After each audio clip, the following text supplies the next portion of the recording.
So before I attended my first assessment center this year, I was quite anxious and nervous about what to expect, given that I do consider myself to be quite an introvert.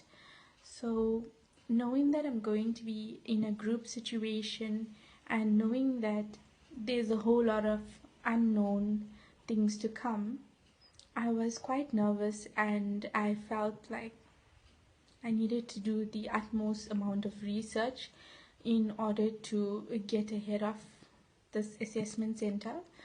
So, in pre planning towards the assessment center, what I did do was check online as to what other students who have attended assessment centers have said, and also to work around what they have said. So, according to other students, they have mentioned that assessment centers have 4 rounds, with the first round being like a panel discussion, the second round being an essay, the third round being a smaller panel discussion, and then the fourth round being the final interview.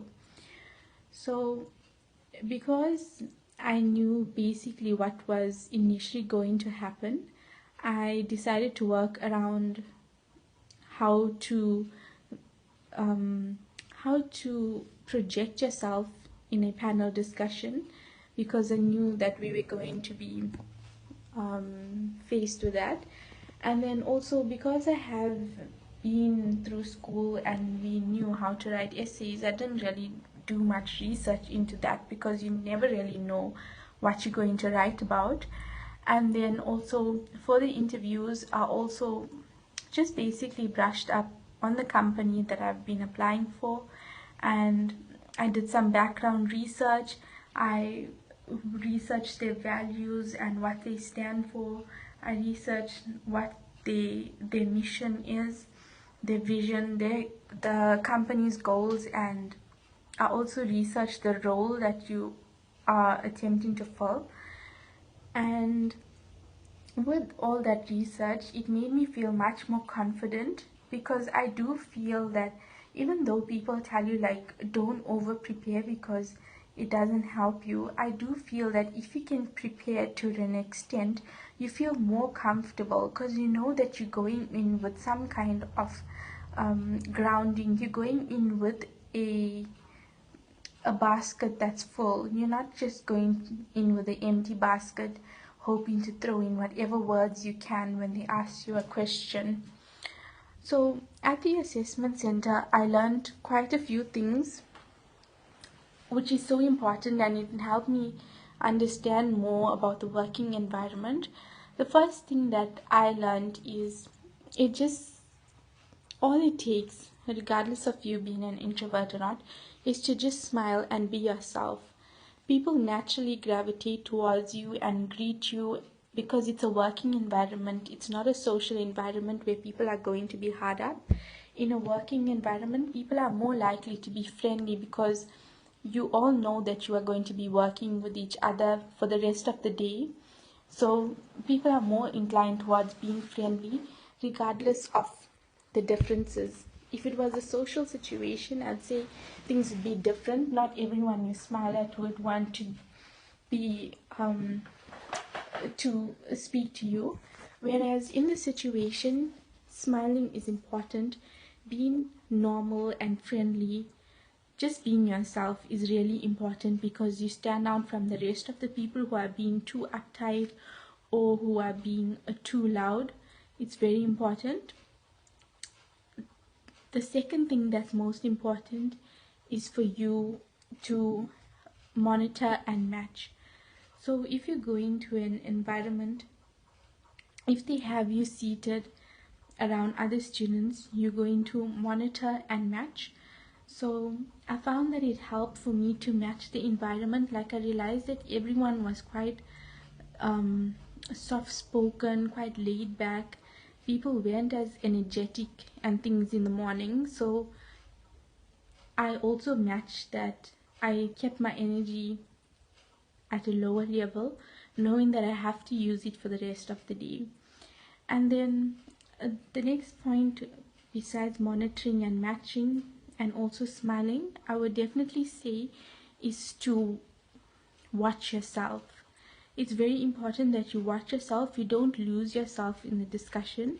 Don't be the only one talking. Always include other people around you into the discussion. I've learned that they watch, like the people, the facilitators, they watch. Are you including others? Are you talking over others?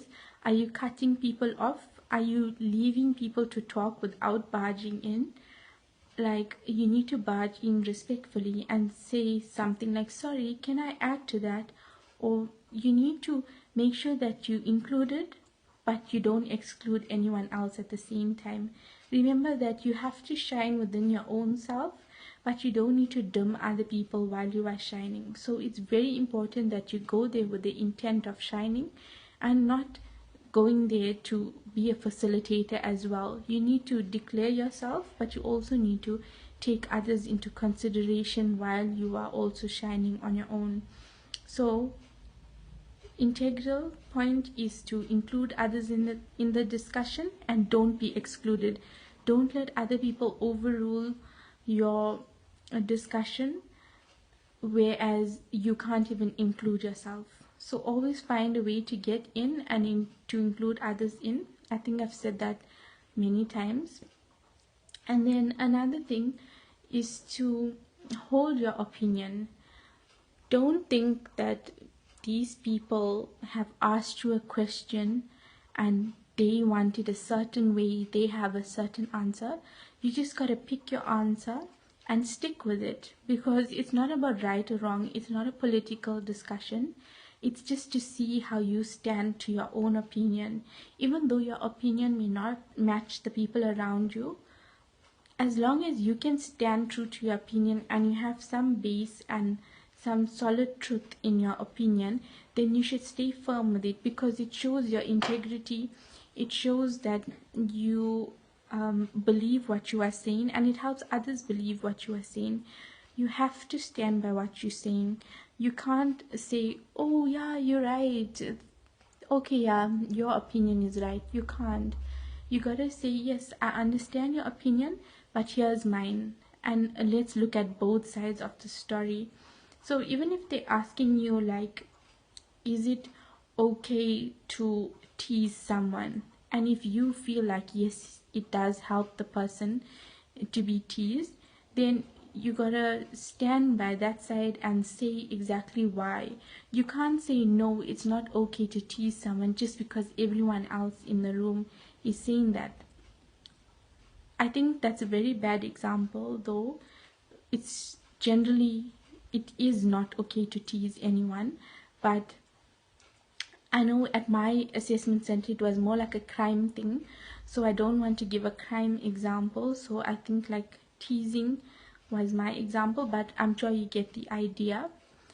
So definitely pick a side and then stay firm to that side, and just use the opportunity to be genuine and true. Don't be someone you're not, because if you get the job, and when you do get that job, then you're going to have to carry out that fake personality for the whole time that you're working there. Whereas if you go as the person that you genuinely and truly are, then you're going to be matched to a company that matches the type of personality that you are.